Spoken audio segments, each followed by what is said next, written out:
My name is Mia Cole. I'm 34 years old, and for most of my adult life, I've worked in strategy and development inside a mid-sized creative firm in Seattle. On paper, my job sounds visible: ideas, presentations, client direction. But in reality, I have often existed just slightly to the side of the spotlight. If you met me at work, you might describe me as steady, reliable, easy to collaborate with. I don't interrupt people. I don't dominate meetings. I listen longer than most are comfortable with. That has always made others underestimate me. Not maliciously, not dramatically, but quietly. They assume that because I don't compete for attention, I don't notice when it's being taken. This story begins on an ordinary Tuesday morning. A coworker asked me for feedback on a concept she was preparing for a director-level presentation. She said she valued my perspective. She said I had a good instinct for positioning language. I believed her.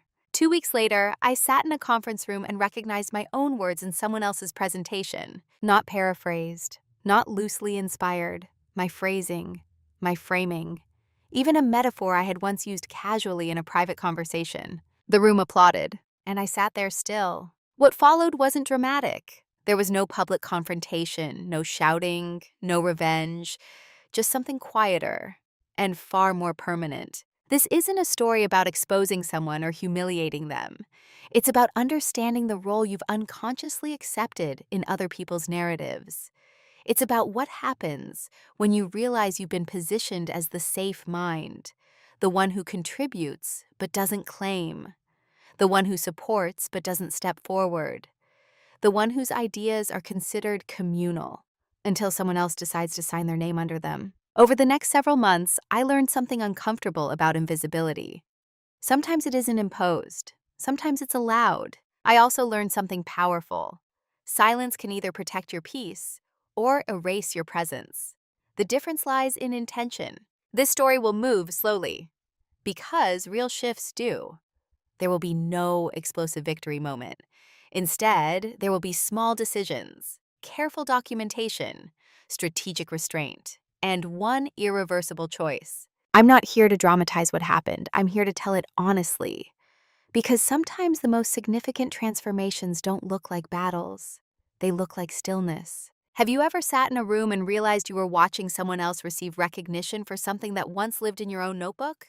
Before the incident, before the presentation, before I heard my own words echoed back to me under someone else's name, I was the dependable one. At least that's how they describe me. In meetings, I was the person people turned to when something needed refining. Mia will tighten the messaging. Mia's good at positioning. Run it by Mia before we send it. It was always phrased as praise, and in some ways, it was. But praise without visibility has a peculiar weight. I wasn't the loudest voice in the room. That title usually belonged to Darren from business development or Claire from brand partnerships. They were fast thinkers, quick speakers. They spoke in unfinished sentences and confident forecasts. I spoke when I was certain. In brainstorming sessions, ideas would spill out chaotically. I rarely introduced the first concept. I waited. I listened to the direction of the room, and then I would adjust the angle, subtly. I'd reframe something broad into something precise.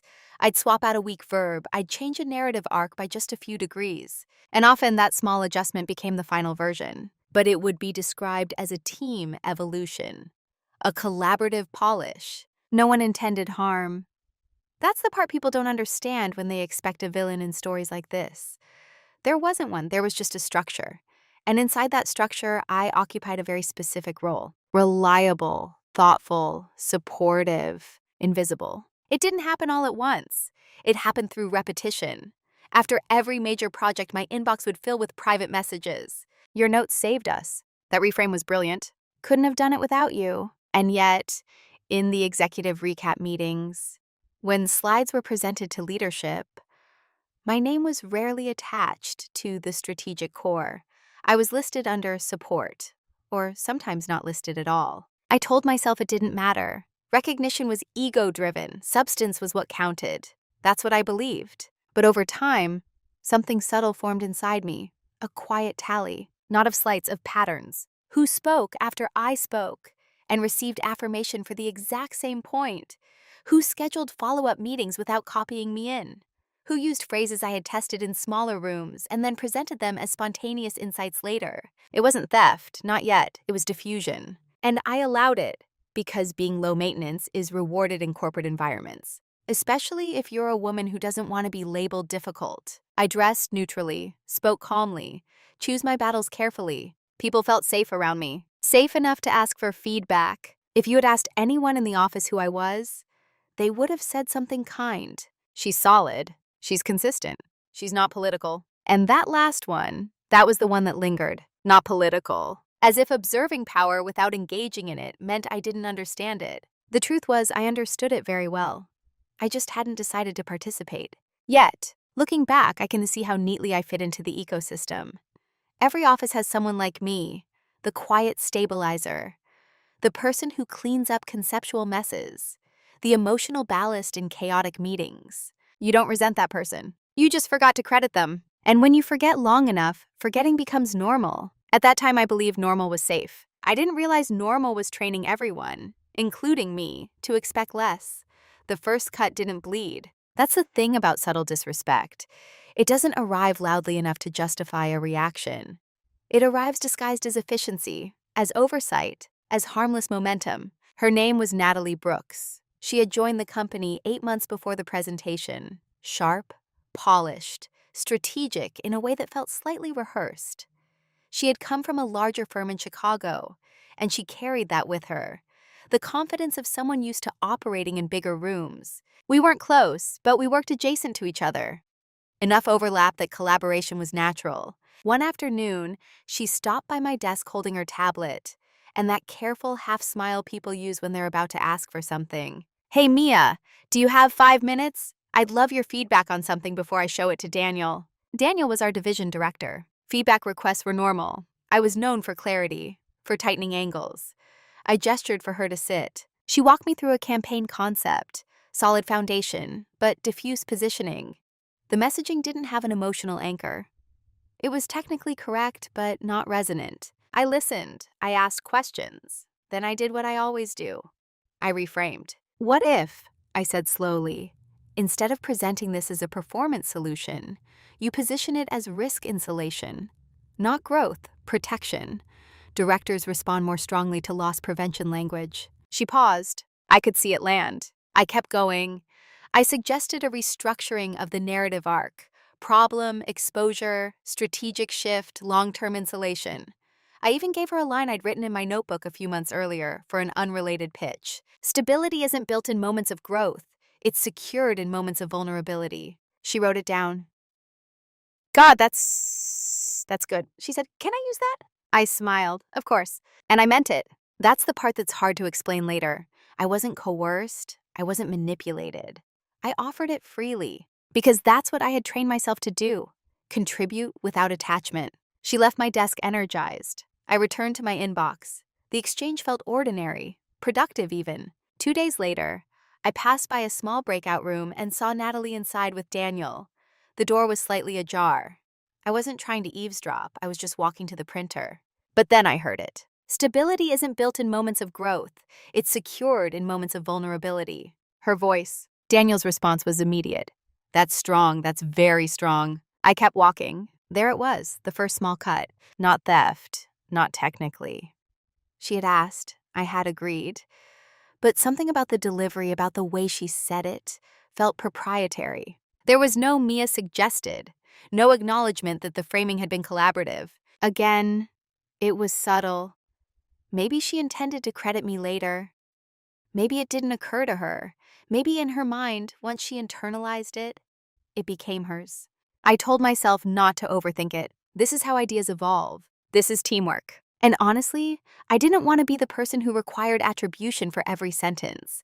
That felt small, insecure, so I said nothing. Later that afternoon, Natalie stopped by my desk again. "It went great," she said.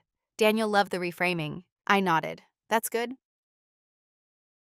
She hesitated for half a second, just enough for me to wonder if she might add something. She didn't. Instead, she said, "I'll keep you posted on next steps." And that was it. No malice, no overt dismissal, just omission. If I had spoken then, if I had gently said, "Next time just mention we developed that angle together," the story might have ended there. But I didn't, because it was small. And small things don't seem worth friction. Except for small things, repeated often enough, don't stay small. They accumulate, and once accumulation becomes a habit, correction becomes conflict. I walked home that evening with a mild discomfort I couldn't quite name. Not anger, not betrayal, just awareness. A faint realization that something had shifted.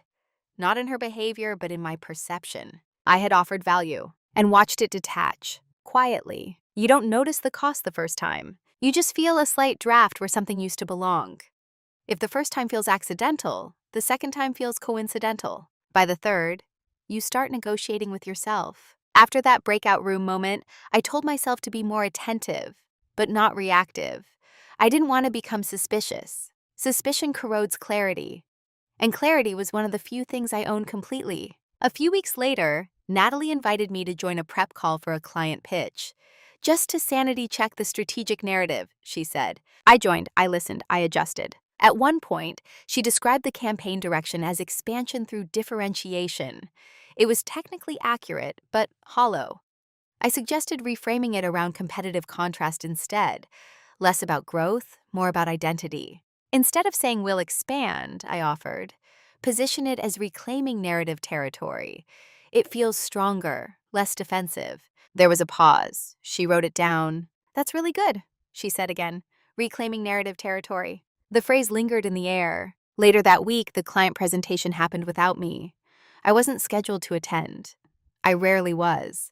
I received a follow-up email summarizing how well it went. 2 slides were attached. One of them carried the header, reclaiming narrative territory. There it was again, clean, confident, bolded. No acknowledgement, no footnote, just seamless integration. I stared at the slide longer than I needed to, and then I closed it. This time something inside me didn't flinch. It adjusted. I began to rationalize. Maybe she genuinely internalizes input so quickly it feels original to her.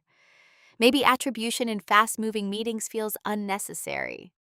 Maybe I'm overvaluing language, but a quieter voice said something else. Or maybe you've trained people to see your ideas as communal property. That voice unsettled me more than anything Natalie did, because it implied participation. It implied that invisibility isn't always imposed. It's permitted. And I had been permitting it for years. In team brainstorms, I noticed something new. When I spoke, people leaned in. They took notes. But when the same idea resurfaced 5 minutes later from someone else's mouth, usually louder, usually faster, it received affirmation. Not because it was better, because it was claimed. I began observing the mechanics more clinically. Who introduces ideas versus who reinforces them? Who gets associated with vision versus support? Who frames and who finishes? And I saw the pattern clearly. I was the finisher. Finishers are indispensable, but rarely memorable. The emotional danger in that role is subtle. You begin to equate usefulness with value. As long as you're needed, you're secure. But being needed isn't the same as being recognized. And recognition, despite what we pretend, shapes opportunity. There was another moment, small, almost forgettable. In a leadership huddle, Daniel referenced a strategic pivot that had originated in a brainstorming session I'd led internally. He credited the team broadly. Natalie smiled across the table. I smiled back. It felt choreographed. Again, no villainy, just diffusion. And I stayed quiet. Because I told myself this was maturity. That demanding credit would make me seem territorial, difficult. I didn't want to be that woman, the one who tracks every sentence. So instead, I tracked privately. In my black leather notebook, I began noting dates, phrases, contexts, not as evidence, not yet, just as clarity. If something bothered me, I wrote it down. The act of writing made it feel less personal and more structured, less emotional and more observable. I wasn't angry, but I was learning. And learning changes posture. When you recognize a pattern, you stop being surprised by it. You start anticipating it, and anticipation is where power begins to shift. At the time, I still believed staying silent was the professional thing to do. I believed composure would eventually be recognized. But silence, repeated often enough, doesn't communicate grace. It communicates consent. And I was beginning to realize that what I had normalized wasn't collaboration. It was erasure. Thin, polite, socially acceptable erasure. Not loud enough to confront. Not obvious enough to accuse. Just consistent enough to matter. The room hadn't changed, but my awareness had. And once you see the structure clearly, you can't unsee it. The question becomes, do you continue to operate inside it the same way? Or do you quietly redesign your position within it? There's a moment in every professional environment when you realize you're not just doing a job, you're playing a role. Not the one on your contract, the one in everyone else's expectations. By the time Natalie's presentation started gaining momentum, my reputation had solidified. I was the stabilizer, the closer, the person you bring in when something needs to make sense. I wasn't the visionary, I was the validator. And there's a subtle hierarchy inside that distinction. Visionaries are associated with direction. Validators are associated with refinement. One gets remembered, the other gets thanked. Privately, I began noticing how I was introduced in meetings. This is Mia. She'll help tighten the strategy. Not Mia developed the strategic backbone. Not Mia shaped the positioning framework. Help tighten support. Language assigns a role long before titles do. At first, I thought the issue was Natalie specifically. But the more I paid attention, the more I realized she was simply operating inside an existing ecosystem. The system already knew what to do with someone like me. It placed me where I was most useful and least threatening. Reliable, calm, non-political. That word again. Non-political didn't mean neutral. It meant I wasn't visibly competing for influence. And in leadership environments, influence doesn't get handed to those who avoid claiming it. There was one meeting that clarified everything. We were preparing a quarterly strategy presentation for Daniel and two senior partners. Natalie was set to present the market analysis. I had done most of the structural modeling behind it, but she was more comfortable presenting. Halfway through rehearsal, she paused and said, "Mia, can you just walk me through the logic behind this section again so I make sure I explain it clearly?" I explained it, cleanly, step by step. She nodded. "Perfect, that's exactly how I'll say it." And in that moment, something crystallized. She didn't see herself as taking, she saw herself as representing. And everyone else saw me as the quiet infrastructure beneath that representation. It wasn't malicious, it was efficient. If Mia builds and Natalie delivers, the company wins. But somewhere in that efficiency, identity dissolves. I wasn't being erased because someone hated me. I was being streamlined, optimized into a support function. And the most dangerous part? I was good at it. When the final presentation happened, Daniel praised Natalie's clarity. "You articulated the strategic risk beautifully." I watched from the side of the room. There's a specific kind of silence that settles when you realize people have grown accustomed to your absence from credit. It's not loud, it's not humiliating, it's just expected. No one looked at me to confirm. No one asked, "Was this collaborative?" Because my role had already been assigned, and I had never contested it. On the walk home that evening, I asked myself a difficult question. If someone described your professional identity in one sentence, would you recognize yourself in it? The answer unsettled me, because I had built an entire persona around being indispensable but unobtrusive. I equated humility with strength. I believed that if the work was excellent, acknowledgement would follow naturally. But acknowledgement follows visibility, and visibility requires ownership. That's when I understood something fundamental. I hadn't been positioned as invisible. I had been positioned as safe. Safe to consult, safe to extract from, safe to overlook. And safety in corporate hierarchies is comfortable, but it is rarely powerful. That night, I opened my black leather notebook and wrote a single sentence across a blank page. What role am I unconsciously agreeing to play? I didn't have the answer yet, but for the first time, I wasn't just observing the structure. I was questioning my place inside it. And once you question your role, you can't continue performing it the same way. Not without awareness, not without cost. Something was shifting, not externally, not dramatically, but internally. The assignment had been clear, reliable, useful, invisible. The question now was whether I would continue accepting it. The shift didn't happen in a boardroom. It didn't happen during a presentation or after a sharp comment. It happened on a quiet Thursday afternoon when the office was half empty and rain pressed softly against the windows. Natalie had just sent out a calendar invite, strategy refinement, pre-director review. I wasn't included. That wasn't unusual. Plenty of meetings happened without me, but this one referenced a framework I had drafted 2 weeks earlier, a document I'd circulated internally titled Strategic Risk Insulation Model. I stared at the invite preview on my screen. I hadn't been copied on the prep thread either. There was no anger, just clarity. For a moment, I considered sending a simple message.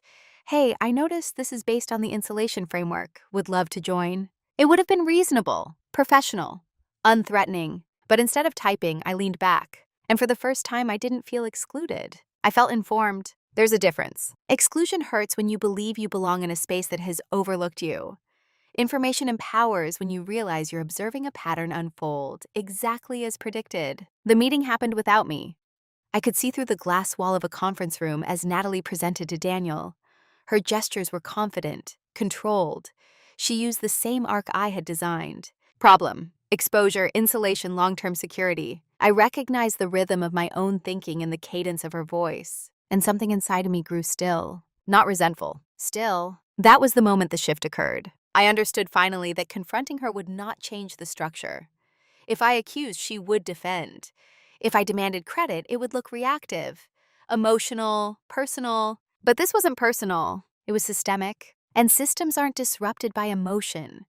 They're adjusted through leverage. Up until that afternoon, my silence had been habitual. It came from discomfort with friction, from a desire to be seen as composed. But as I watched that meeting through the glass, I realized my silence had another potential. It could be intentional. Silence is only a weakness when it's unconscious. When it's chosen, it becomes observation. And observation over time becomes strategy. That evening, instead of replaying the meeting in frustration, I did something different. I opened my notebook and created a new section. Not notes, not phrases. Documentation. Dates, project names, draft versions, email timestamps, language evolution. Not because I planned to accuse anyone, but because I wanted ownership over my own narrative. If the ecosystem had decided I was infrastructure, I needed to understand exactly how that infrastructure was being used. Over the next few days, I changed nothing externally. I still attended brainstorms, still offered thoughtful insights, still listened longer than most. But internally, I detached from the need for immediate acknowledgement. Instead, I began asking a quieter question. If this continues, what position does it place me in long term?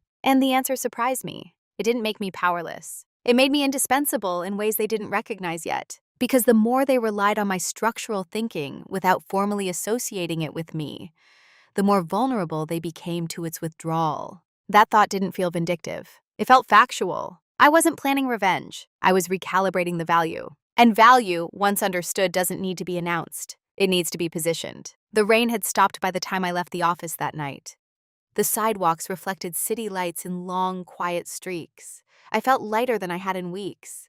Not because anything had been resolved, but because something inside me had clarified. I no longer needed them to see what was happening. I needed to decide what I would do with the knowledge. And that decision, still unspoken, still forming, was the beginning of something irreversible. Not dramatic, not loud, just deliberate. The role hadn't changed yet, but my relationship to it had. And that was enough to start.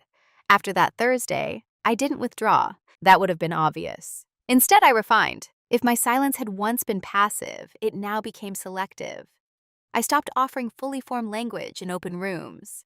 I stopped completing half-built frameworks mid-discussion.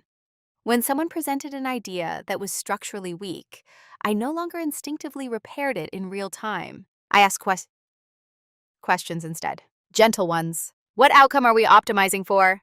Who owns this risk long-term?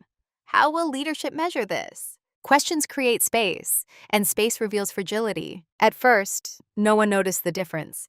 Natalie is still scheduled for feedback chats. She still leaned on me for clarity before important meetings.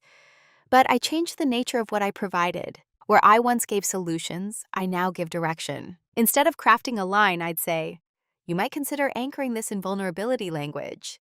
Instead of building a slide structure, I'd say there's probably a stronger narrative arc here. I watched carefully. Without my detailed scaffolding, her presentations grew slightly less precise. Not bad, just less airtight. And the subtlety mattered. Daniel began asking more follow-up questions in meetings. Can you expand on that? What supports this assumption? How did you arrive at that framing? Natalie answered well enough, but she didn't have the deep architecture underneath, because that architecture had always been mine. Still, I didn't intervene. This wasn't about letting her fail. It was about observing the natural limits of borrowed structure. Silence, when intentional, becomes data collection. I noticed something else too, the way colleagues filled the space I left behind. In brainstorming sessions, without my immediate refinements, discussions lingered longer in abstraction. Ideas floated without landing. Deadlines felt tighter. A few times, someone turned to me instinctively. Mia, thoughts? I offered measured input, but no longer the complete blueprint. I wasn't withholding out of spite. I was recalibrating access. And that recalibration revealed something uncomfortable. People had grown accustomed to extracting clarity from me without formally recognizing it. The moment clarity required more engagement, or more visible collaboration, it felt heavier to them. One afternoon, Natalie stopped by my desk again. "Hey, do you have a second? I feel like Daniel's been pressing harder in reviews lately." I looked up from my notebook. "What kind of pressure?" "He keeps asking for deeper structural reasoning, like the underlying logic chain." I held her gaze gently. "That's not a bad thing." She hesitated. "Yeah, I just want to make sure I'm anticipating what he needs." There it was again, the request. In the past, I would have walked her through a detailed reasoning map, built the logic with her step by step. Instead, I said, "If you can explain the model without referencing slides, you understand it well enough." It was neutral advice, accurate, fair. Yo? But it wasn't scaffolding. She nodded slowly. "Right, okay." When she left, I felt something unfamiliar. Not guilt, not satisfaction. Balance. For years, I had equated generosity with professionalism. I believed that if I had the answer, I should share it fully. But generosity without boundaries creates dependency without credit. And dependency without credit erodes identity. By choosing when and how I contributed, I wasn't becoming colder. I was becoming deliberate. Others mistook the shift for a distraction at first. Or maybe fatigue. "You've been quiet lately," Darren mentioned in passing. "I'm listening," I replied. Which was true, listening more carefully than ever. The ecosystem was adjusting in subtle ways. Projects took slightly longer to refine. Feedback loops expanded. The invisible infrastructure was no longer automatic. And here's what fascinated me most. No one connected this shift to me, because they had never consciously acknowledged how much structural thinking flowed through my desk. When something is invisible long enough, its absence feels like general friction, not specific loss. That anonymity gave me time to observe who would step up, time to see who truly understood the frameworks they were presenting, time to decide what I want my next move to be. Silence when unchosen shrinks you. Silence when strategic reshapes the room. And for the first time in my career, I wasn't reacting to the role assigned to me. I was studying it, preparing, without announcing that preparation to anyone, not even Natalie. Especially not Natalie, because the most powerful shifts aren't declared. They're implemented, quietly. Preparation rarely looks dramatic. It looks like an organization, like timestamps, like quietly closing loops no one else realizes were open. After I shifted my silence from habit to strategy, I began doing something I should have done years earlier. I formalized my thinking. Not for them, for me. Every framework I developed moving forward lived in a version-controlled document under my name. Draft 1, Draft 2, iterations with tracked edits. I saved emails where I had introduced language or structural pivots. I archived calendar invites. I noted who was present when certain phrases were first articulated, not obsessively methodically. There's a difference. I wasn't building a case. I was building clarity. Clarity about contribution. Clarity about origin. Clarity about intellectual ownership in an environment that blurred lines under the banner of collaboration. At the same time, I did something else. I began requesting small, visible acknowledgments in neutral ways. After a brainstorming session, I would send a follow-up summary email, recapping the strategic direction we discussed today, based on the risk insulation model I drafted last quarter. Here's how I see the arc evolving. No accusation, no edge. Just authorship is embedded naturally in documentation. I noticed how that changed the air slightly. When something is written and circulated, it anchors memory. It prevents diffusion. Natalie responded politely to those emails. Sometimes she added, "Great summary." Sometimes she forwarded them to Daniel. And slowly, my name began appearing adjacent to the frameworks more consistently. Not dramatically, but enough. Meanwhile, I invested energy elsewhere, places no one expected. I scheduled a one-on-one with Daniel, something I had rarely done outside of project debriefs. Not to complain, to present a strategic white paper. I spent 3 weeks developing it quietly, a long-term positioning model for the division. Market vulnerabilities, narrative shifts, competitive blind spots. It wasn't tied to any current campaign. It was infrastructure thinking at a higher altitude. When I placed the printed copy on his desk, he looked surprised. "You've been working on this?" "Yes," I said simply, "in parallel." He flipped through the pages slowly. His posture shifted as he read. "This is comprehensive," he said finally. "Why haven't I seen this thinking before?" I held his gaze. "I've referenced pieces of it in different projects. I thought it might be helpful to see the full structure." There was no accusation in my tone, just information. Over the next week, he referenced the white paper twice in leadership conversations. He asked me to walk senior partners through a section of it directly. Directly. Not as support, not as a refinement, as a source. I didn't overplay it, I didn't change my demeanor, but internally I registered the shift. Leverage doesn't always come from confrontation. It comes from making your full capability visible at a level that cannot be misattributed. At the same time, I continued observing Natalie. Without my detailed scaffolding, her work remained strong, but more exposed.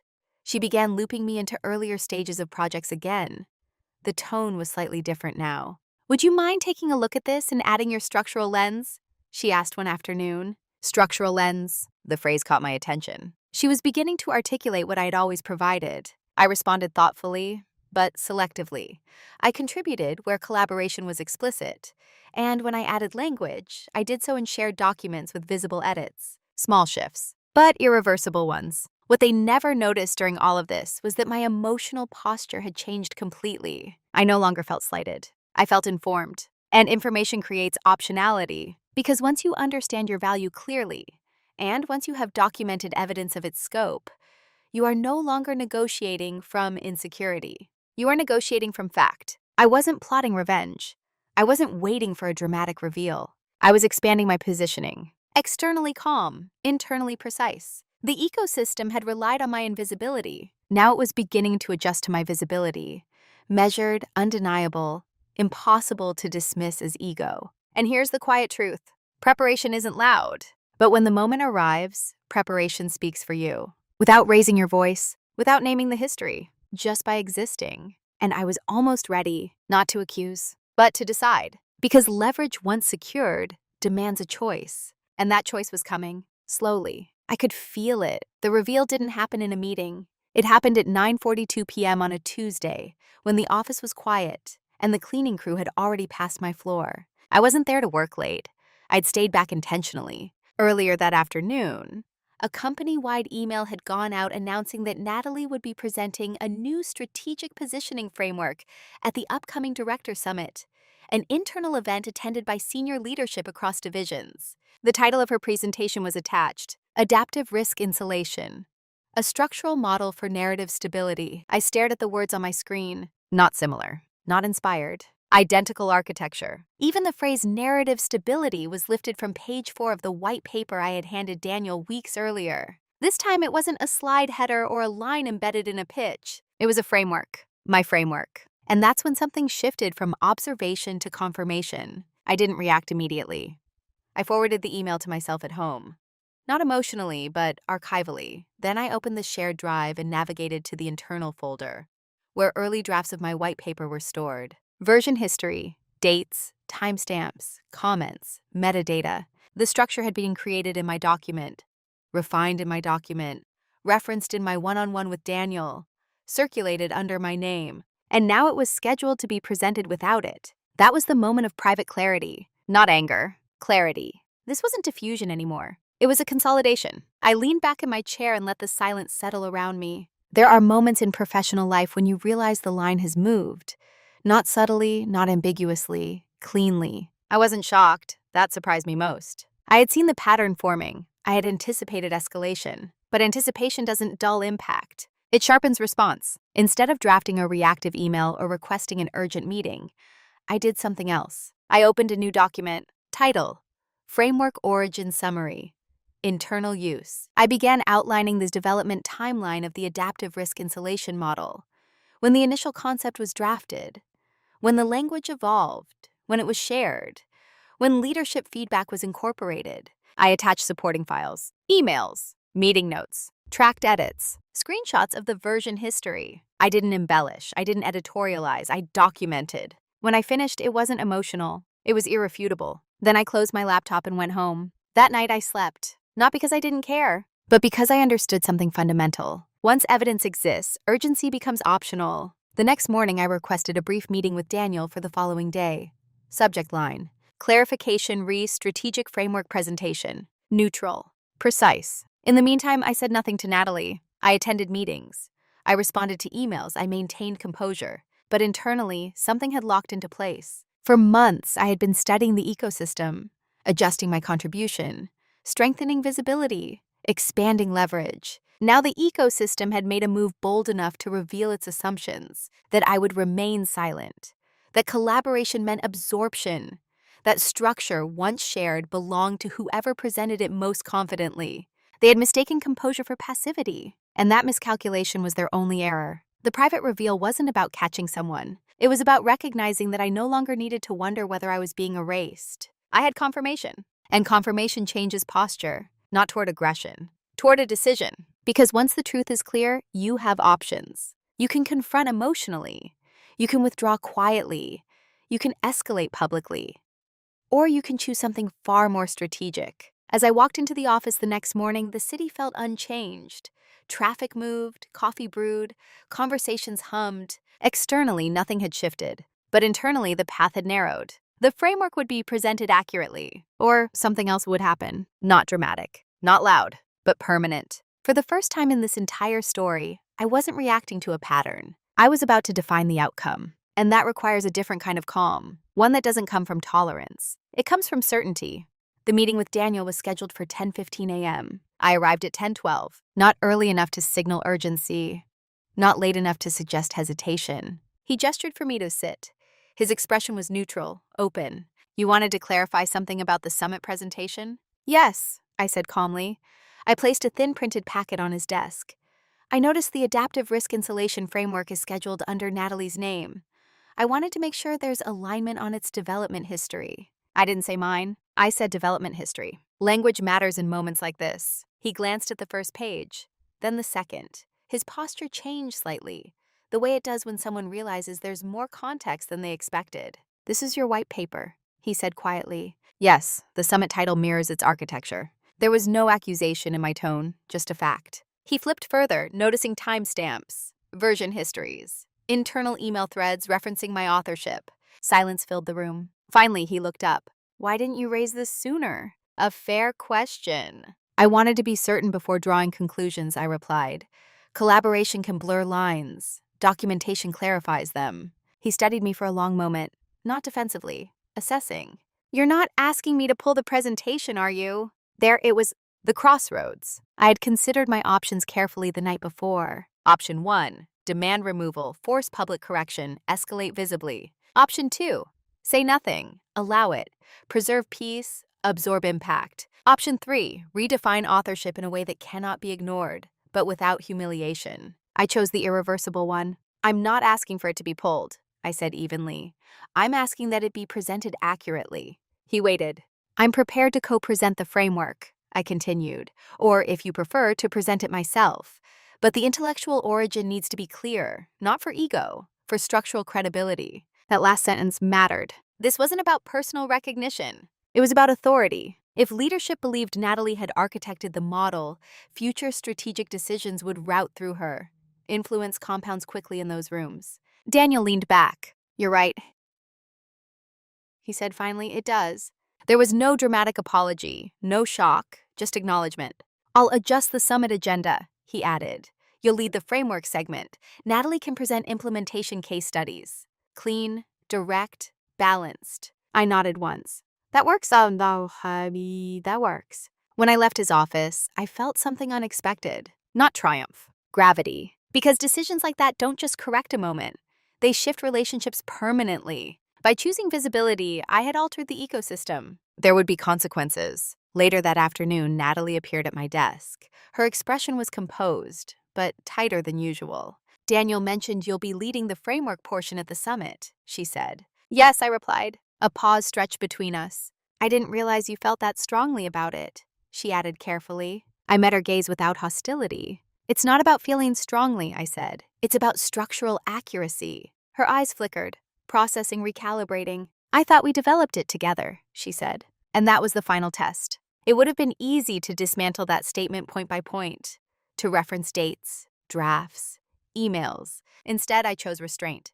I've documented the development timeline, I said gently. If you'd like to review it, I'm happy to share. Silence again. She nodded once. Okay. No explosion, no raised voices. Just realignment. The irreversible part wasn't Daniel's decision. It was mine. I had stepped out of the safe role. Once you do that, you can't return unnoticed. Colleagues would begin to associate my name with architecture, with origin, with authority. And authority changes dynamics. As I closed my notebook that evening, I understood something clearly. Silence protected my comfort. Visibility would protect my future. I had chosen the future. And there was no stepping back into invisibility after that, not without betraying myself. The summit was 3 days away, and for the first time, I wasn't preparing to refine someone else's narrative. I was preparing to stand inside my own, calmly, completely, without apology. Once the agenda shifted, something subtle changed in the air, not publicly. No announcement went out explaining the adjustment. The summit schedule was simply updated.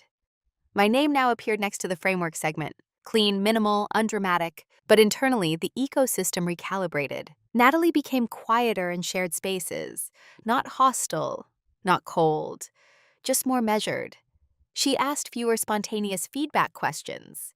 When she did loop me into documents, she used shared editing mode instead of sending private drafts. Transparency had entered the room, and transparency, once introduced, is difficult to reverse. In the days leading up to the summit, I didn't over-prepare theatrically. I didn't redesign the framework to make it sharper out of pride.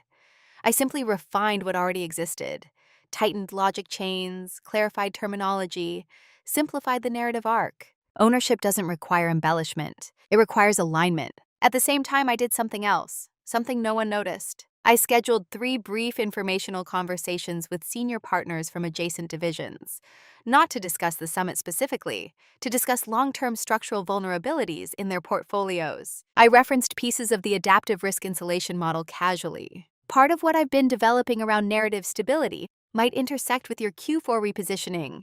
The phrase I've been developing landed naturally. No defensiveness, no insistence, just continuity. This wasn't about winning a presentation slot. It was about establishing authorship in multiple rooms simultaneously. Because influence solidifies when multiple sources associate you with the same intellectual property. By the time summit day arrived, the groundwork had already been laid. When I stepped onto the stage, a small auditorium, internal audience, about 40 leaders, I didn't feel adrenaline. I felt orientation. I began simply. Over the past several months, I've been developing a structural model we're calling adaptive risk insulation. Not aggressive, not dramatic, just true. As I walked them through the framework, problem exposure, narrative erosion, insulation architecture, long-term stability, I could see something shift in the room. Recognition, not of me personally, of coherence. This wasn't a collection of slides. It was an integrated system, one that had clearly evolved through sustained thinking. Questions came. I answered without referencing notes, because I knew the architecture from the inside. When Natalie stepped up afterward to present implementation case studies, the dynamic had subtly realigned. Her examples were strong, but now they were contextualized inside a structure that visibly belonged to someone else, not diminished, repositioned. And that repositioning was permanent. After the session, 2 senior partners approached me directly. We should talk about applying this to our division. I didn't realize you were building something this comprehensive. There it was again. I didn't correct them for not realizing sooner. I simply said, I'd be happy to. Moving in silence doesn't mean staying invisible. It means building a foundation before the announcement. Because once something is publicly associated with you at a structural level, it becomes part of your professional identity. And identity compounds. Over the following weeks, small consequences began unfolding. Project routing shifted. Instead of being looped in at the refinement stage, I was invited into early architecture discussions. Daniel began asking for my perspective directly in leadership threads. Natalie adjusted too. She no longer presented shared concepts without explicitly naming collaboration. Not because I demanded it, because the cost of omission had become visible. There was no confrontation scene, no dramatic fallout, just gravity rebalancing. The most strategic actions are often the least theatrical. I hadn't attacked. I hadn't exposed. I had clarified. And clarification, once documented and publicly demonstrated, restructures power quietly. By the end of the quarter, my title hadn't changed, but my positioning had. People no longer describe me as someone who tightens strategy. They began describing me as someone who builds frameworks. That difference matters, because finishers are helpful, architects are essential. And once you've stepped into authorship deliberately, you don't need to announce dominance. You embody it, quietly, consistently, without raising your voice. The consequences had begun. They just hadn't fully surfaced yet. And when they did, they wouldn't look like punishment. They would look like an absence. Subtle, Irreversible. Earned. The consequences didn't arrive as conflict. They arrived as a quiet redistribution. In the weeks after the summit, the office felt the same on the surface. Morning coffee lines, Slack notifications, project briefs landing in inboxes. But beneath that rhythm, routing patterns began to change. When new initiatives were scoped, my name appeared earlier in the email chains. Let's loop Mia in at the architecture stage. Not refinement. Architecture. That word traveled faster than I expected. It wasn't because I claimed it loudly. It was because I demonstrated it publicly once. And leadership attached my name to the structure. Influence rarely expands dramatically. It spreads through repeated association. Natalie felt it too. She was still respected, still capable. But something subtle had shifted in how others engaged her.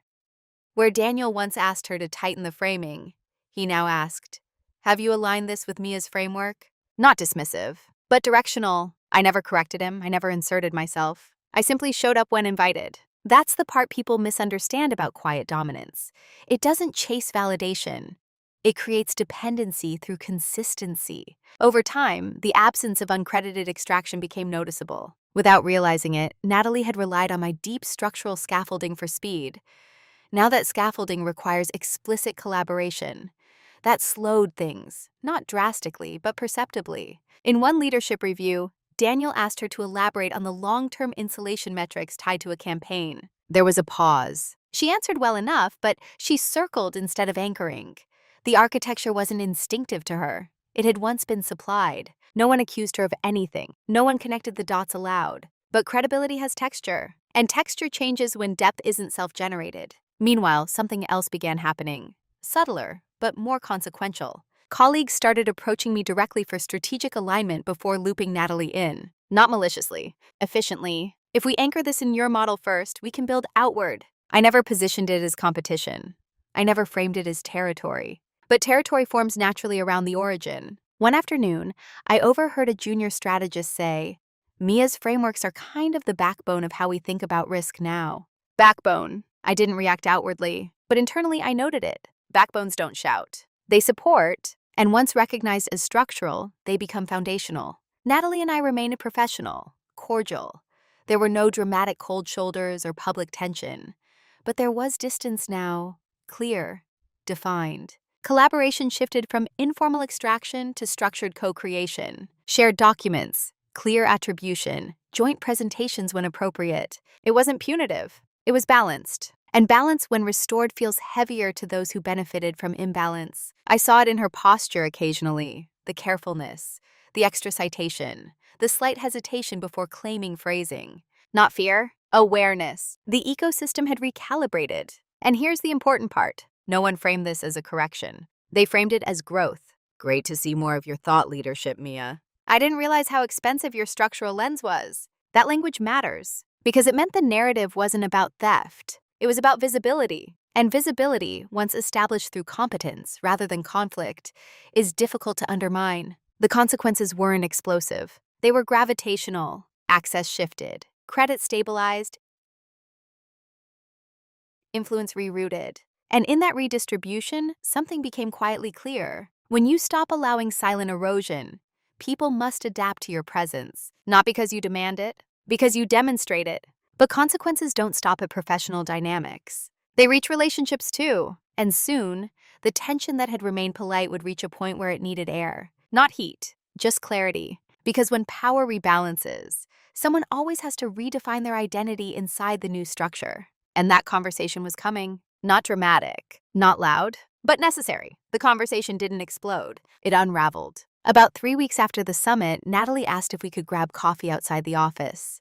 Not in a meeting room, not over Slack. Neutral ground. We walked 2 blocks to a quiet cafe. Rain threatened again. The kind of Seattle afternoon that feels suspended. She didn't waste time. "I feel like something shifted," she said carefully.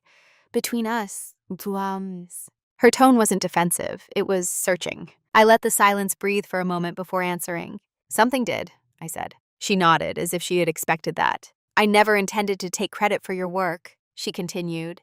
"I genuinely thought we were building things together. And here's where stories often escalate. where someone produces printed evidence, where timelines are recited, where phrases like, "you knew exactly what you were doing," get thrown across small tables. I didn't do that, because this wasn't about proving she had intended harm. It was about acknowledging impact. "I believe you," I said evenly. "Intent and effect aren't always aligned." She looked down at her coffee. "I've always seen you as collaborative," she said. "You never seemed territorial." "I wasn't," I replied. That was the truth. For years, I had offered ideas freely. I didn't track ownership because I believed contribution was enough. "But collaboration requires clarity," I added. And clarity wasn't always present. She inhaled slowly. "I didn't realize how much of the structure was yours." There it was again. Not an accusation, not confession. Recognition, arriving late. And lateness has a cost. Because by the time recognition surfaces after patterns have solidified, trust has already shifted shape. "I documented the framework's development," I said calmly. "Not to corner you, to protect the work." Her eyes lifted at that. "Protect it from me?" "From diffusion," I corrected gently. Another silence. The rain started softly against the cafe window. "I feel like I lost something," she admitted finally. And that was the most honest sentence spoken that afternoon. Not reputation, not position. Access. For months, she had accessed my structural thinking informally, without friction, without negotiation. It had made her sharper, faster, more confident in rooms. Now that access requires transparency, and transparency feels heavier than convenience. "I'm not trying to compete with you," she said quietly. "I'm not competing," I replied. That was the difference she was still adjusting to. Competition implies opposition. What I had done wasn't opposition. It was positioning. And positioning, once established, doesn't attack. It simply stands. She stirred her coffee absently. "Is there a way to reset?" she asked. A reasonable question. But resets require returning to an earlier state. And we couldn't. Not because I was unwilling. Because awareness changes the structure permanently. "We can collaborate," I said, clearly, intentionally, with shared ownership defined up front. It wasn't rejection. It was a boundary. She nodded slowly. "I should have been more explicit," she admitted. "Earlier."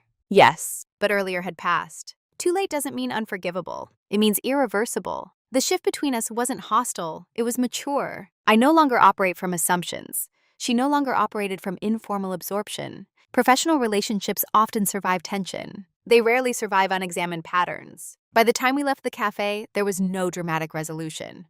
No emotional release. Just clarity. And clarity is quieter than reconciliation. Walking back to the office, I realized something important. This was never about punishing Natalie. It was about ending a role I had outgrown. She hadn't created that role alone. I had participated in it. And once I withdrew that participation, the dynamic had to change. Not explosively, just structurally. Some things once seen can't be unseen. Some lines once drawn can't be erased. And some lessons once learned don't need to be repeated. The fix wasn't coming, because there was nothing left to fix. Only a new configuration to live inside. One built on clarity, not convenience. And the final piece of that configuration would require one more conversation. Not over coffee. In the office. Calm, measured, complete. The final conversation wasn't scheduled as a confrontation. It was framed as a quarterly strategy alignment meeting. Daniel, Natalie, me. Neutral agenda. Conference room B, glass walls. 3 chairs, 1 rectangular table. The energy in the room wasn't tense, it was precise. Daniel opened his laptop and began with operational updates, budget reallocations, Q4 targets, expansion timelines. Then he paused. "Before we move forward," he said, looking between us, "I want to make sure our strategic ownership lines are clear." Ownership lines. There it was. Spoken plainly. He turned slightly toward me. "The adaptive risk insulation model will sit under your strategic direction moving forward. Not dramatic, just declarative." Then toward Natalie. "Implementation leadership remains yours, but structural development and framework evolution will root through Mia." The hierarchy wasn't humiliating. It was defined. Natalie nodded. Professional. Controlled. That makes sense, she said. No defensiveness, no resistance. I appreciated that more than she probably realized. Daniel continued. "We've grown quickly this year. We can't afford ambiguity in authorship. It creates confusion downstream." Ambiguity in authorship. That phrase settled into the room like something long overdue. No one mentioned the summit directly. No one referenced documentation or past diffusion. Because we didn't need to. The structure had been corrected without spectacle. When Daniel left to take a call, the door clicked shut behind him. For a brief moment, it was just the two of us. Natalie leaned back in her chair slightly. "I respect how you handled this," she said. Ed. It wasn't an apology. It wasn't a defeat. It was an acknowledgement. "I respect that you showed up to it," I replied. Because she had. She could have minimized, deflected, protected ego. She didn't. That matters. There was a stillness between us. Not strained, not warm. Redefined. "I think I got comfortable," she said after a pause, "with how easily we worked. Comfort can be blinding." "So did I answered. That was the truth. For a long time, I had been comfortable being indispensable but unseen. It felt stable, safe, until it didn't. She nodded once, absorbing that. "No hard feelings?" she asked carefully. I considered the question honestly. "No," I said, "just clearer one." That made her exhale softly, a faint, almost smile at the corner of her mouth. Confrontation without heat is different from conflict. Conflict tries to win, clarity tries to stabilize. There was nothing left to prove in that room. The ecosystem had shifted.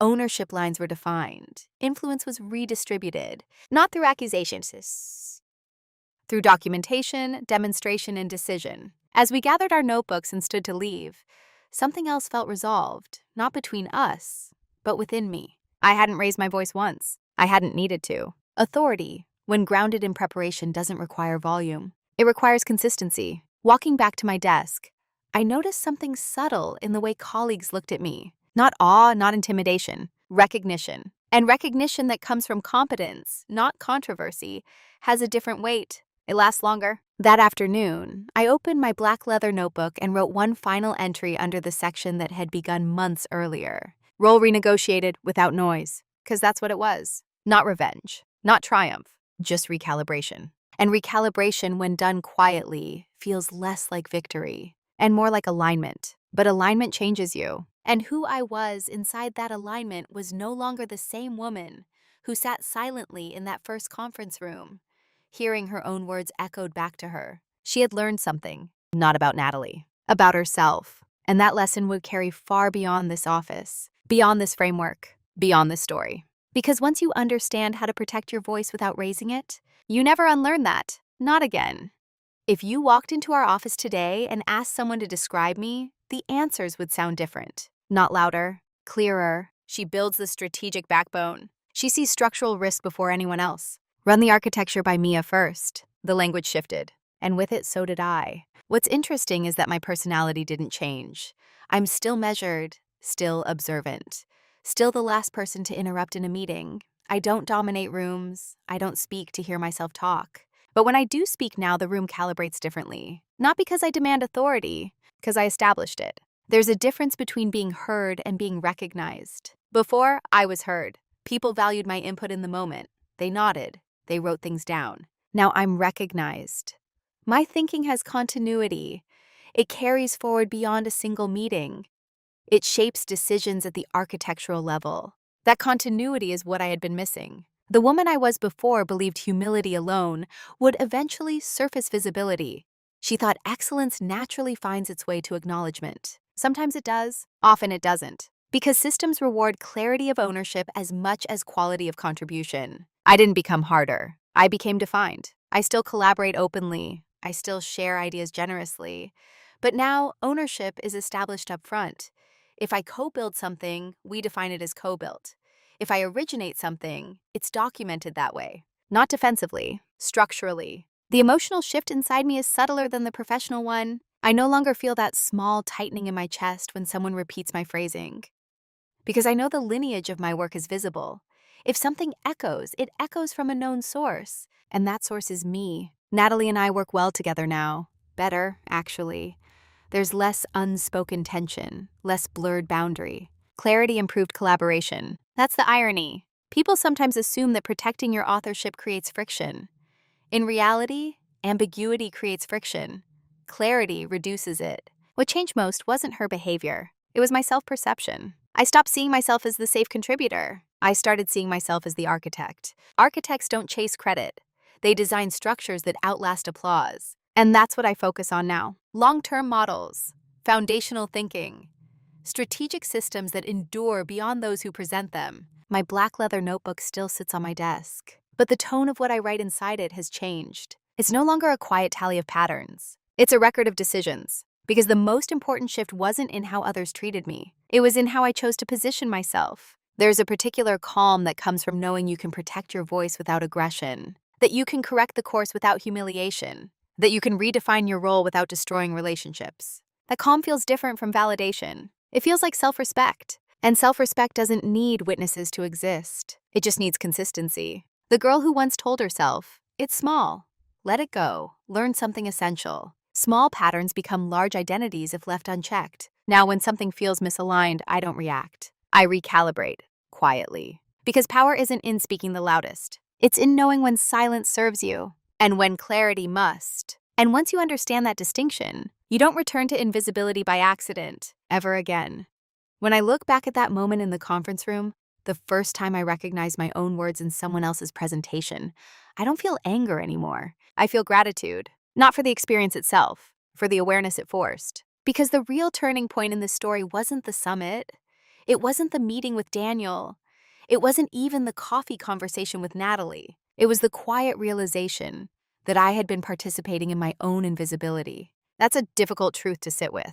It's easier to believe someone else took something from you. It's harder to admit that you never fully claimed it. What I learned is this: collaboration without clarity invites confusion. Generosity without boundaries invites erasure. Silence without intention invites assumption. But silence with intention? That becomes a strategy. I didn't win anything in the dramatic sense. No one was fired, no reputations were destroyed, there was no public reckoning. There was simply a realignment, a role renegotiated, an authorship clarified, a voice positioned properly. And that was enough. If you're watching this and you've ever sat in a room where your contribution felt absorbed instead of acknowledged, I want you to ask yourself one question, not about them, about you. Have you clearly positioned what is yours? Not loudly, not defensively, but structurally. Because once you do, the ecosystem adjusts. Not immediately, not comfortably, but permanently. The quietest shifts often create the longest lasting impact. I didn't become louder. I became visible. And visibility, when built on preparation and composure, doesn't need revenge to feel powerful. It only needs alignment. So I'm curious, have you ever realized too late that you were allowing yourself to play a role you had already outgrown?